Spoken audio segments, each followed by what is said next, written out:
এখানে আমি খিচুড়ি রান্না করব। মুগ ডাল আর মসুর ডাল ভেজে নিচ্ছি। আসসালামু আলাইকুম, কেমন আছেন আপনারা? আশা করি ভালো আছেন। আমরাও আলহামদুলিল্লাহ ভালো আছি। তো ডালটা আমি ভালো করে ভেজে নিই। তারপরে তো এখানে ডাল ভালো করে ভাজি করা হয়ে গিয়েছে। আমি চাউল আর ডাল একসাথে ধুয়ে রেখে দিয়েছি। এখন আমি দিয়ে দেব 2টা দারুচিনি।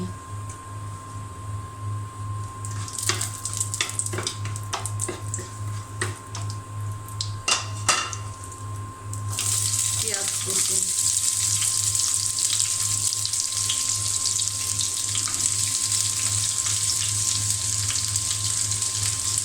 লবঙ্গ, কাঁচামরিচ।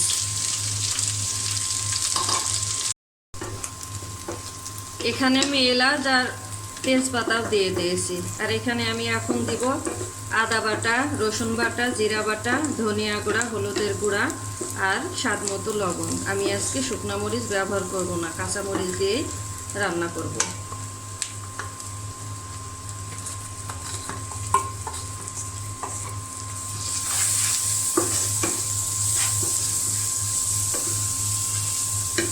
এখন আমি অল্প করে পানি দিয়ে মশলাটা ভালো করে কষিয়ে নিব।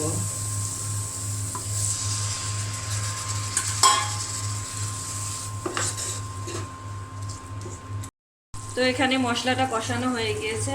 আমি এখন চাউল দিয়ে দেব।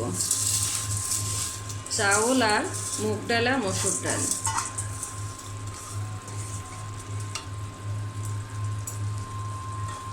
এখন আমি মশলার সঙ্গে ভালো করে কষিয়ে নেব, নিয়ে পরিমাণ মতো পানি দিয়ে দেব।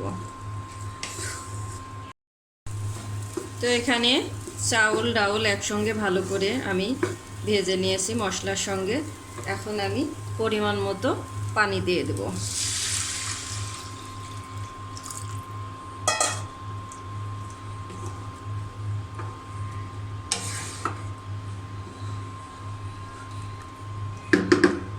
এখন ঢাকনা দিয়ে ঢেকে দিলাম।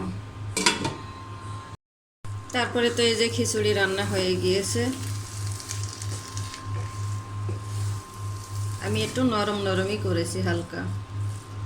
এখন আমি নামিয়ে নিব। আর এইখানে যে কাঁচা মরিচ আর পেঁয়াজ আর লবণ দিয়ে ডিম ভাজি করব রেডি করে নিয়েছি। ডিম ভাজি করার জন্য আমি তেল দিয়ে দিয়েছি।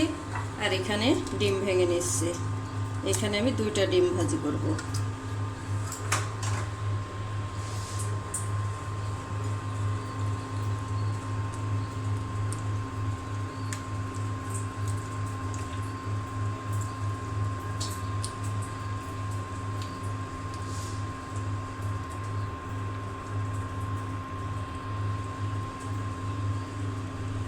তেল গরম হয়ে গিয়েছে, এখন আমি দিয়ে দিলাম।